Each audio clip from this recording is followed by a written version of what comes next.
Hello my friends, John LaRuffa here with another solo rules playthrough or speed through. And in this episode we're going to look at Terminus. I'm going to show you how to play this from a solo standpoint, and then it will help you get it back to the table if you've learned it before, or hopefully just galvanize the rules after you've already read them. Let's get started. Okay folks, as usual, please like and subscribe to my YouTube channel if you haven't done so already. If you have, I really do appreciate that support. Thank you very much. So this is what the game is going to look like at the end of a game. And what you're trying to do in this game is you're trying to build a subway system that helps you fulfill the most personal goals that you get, the most community goals that you can contribute, get demand tokens right here like you see, and connect either stations or hubs to, or put them in the corners of existing developments that you build throughout the game. And that is exactly how you score just about all your points. If you look at the scoring track, that clearly covers everything here, with the exception of you get 1 point for every $4. Now, when you play this game, you're going to take actions on a Rondell. But before we talk about that, I want to go over what is happening with the AI so you can get started. Okay, so the first thing you have to understand with this game is that the AI starts out with 2 cards. The first card is going to determine where it's going to build a complete rail like you see here.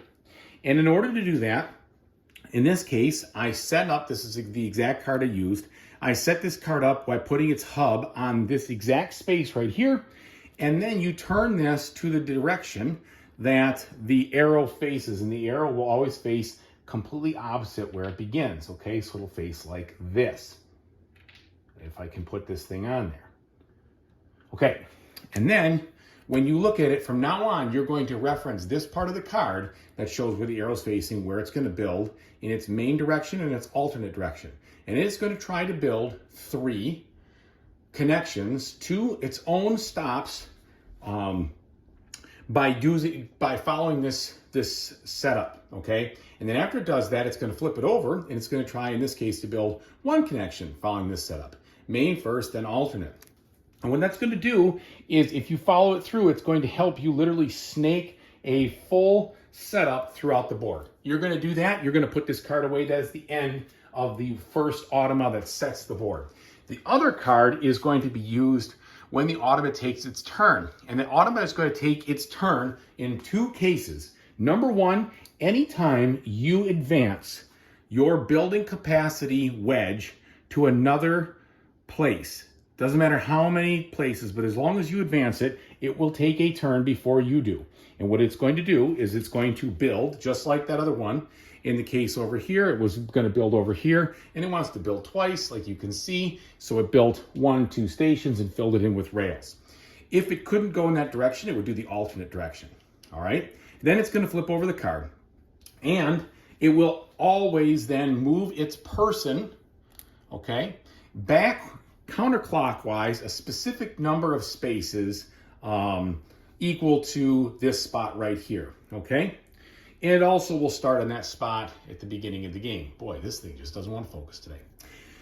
So it's going to do that if you move your construction, your capacity up. It will also do that every time you go to the exact same space that it is sitting on when you play your turn. And if you do that, you must pay a coin to the bank, and then it will do the build action, and then it will move again backwards a certain amount of spaces counterclockwise. The other thing it's going to do is that at the beginning of every new cycle, it is going to draw 1 of these AI cards, and it is going to take these resources specific to the cycle that you're in, and it's going to place them in the card and hold them there for a while.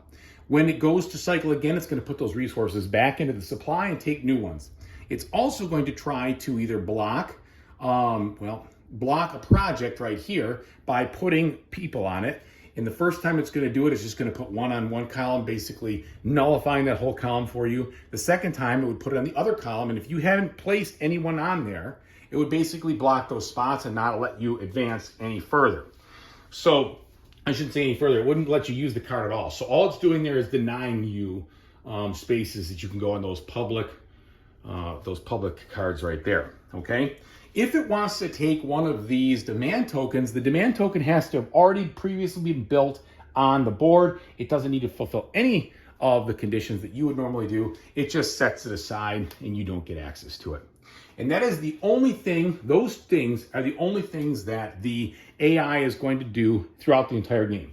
It's going to build and it's going to take some of the demand, it's going to block you on some of those policies, and it's going to change the market.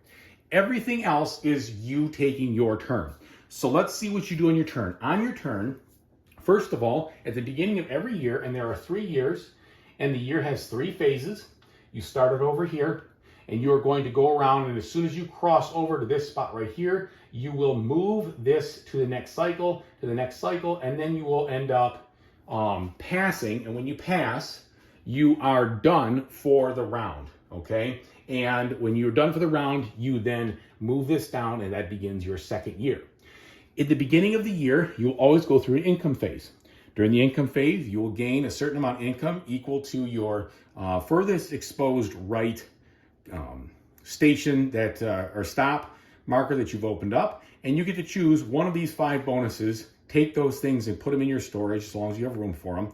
And you can even choose ones that you already have. So it's not like you have to choose a different bonus each time. You just choose them and you take them out of the market. Whenever you take anything out of the market, you always take from the left side and go to the right, basically the cheapest as it gets more expensive. And whenever you put it back, you fill in the right side openings and go to the left. In the case of taking from this bonus, you will take individual ones of these, not like the usual deal where you take the whole row, and I'll talk to you about that in a second. So you get your income and you begin to play. Then you can move around this rondelle in clockwise order as far as you want, obeying the whole situation that every time you cross the cycle, you have to move this down, and then when you've crossed for the 3rd time, you basically pass. You don't go forward. You pass. You put your token back there, and you do the year, the beginning of your year, and everything else. And of course, everything I just said about the cycles and the AI applies. Let's talk about the specifics of each of these things after I tell you how to build. I'm going to explain the build rules, then I'm going to push the camera over here. When you build, this is just like many other route building games. You are always allowed to build on open spots. You are allowed to build on spots that have open places for your railroads or for your rails.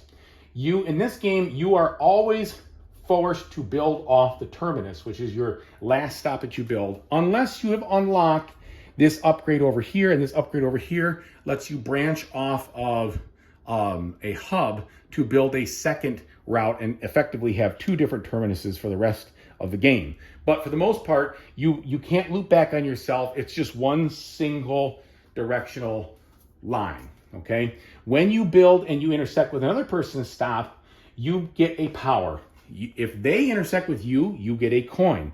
They don't do anything because it's the Automa in this game.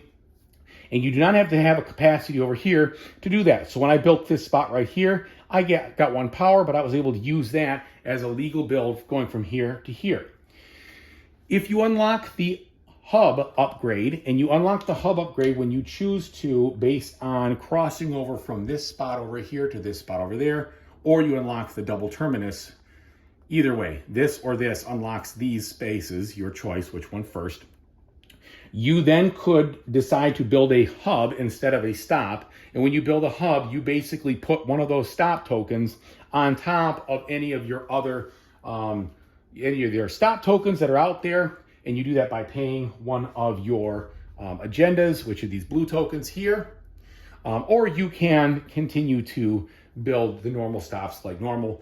But basically the rules are you have to build in open spots only. The double lines can have 2 different people. The single lines, it's only 1 person. These spots do have to have, so if I was to build, let's say I was here and I wanted to get here, I would have to put down a rail like this and have yet another one already constructed to do this, to link that up. So these require a rail going one way or the other. All right. The length of rail does not matter. You don't get any points for the length of rail. So even if I built, let's say my terminus was way up here and I built this really long one over here, it doesn't matter. This game is all about stops. These rail lines are just to get you there. All right.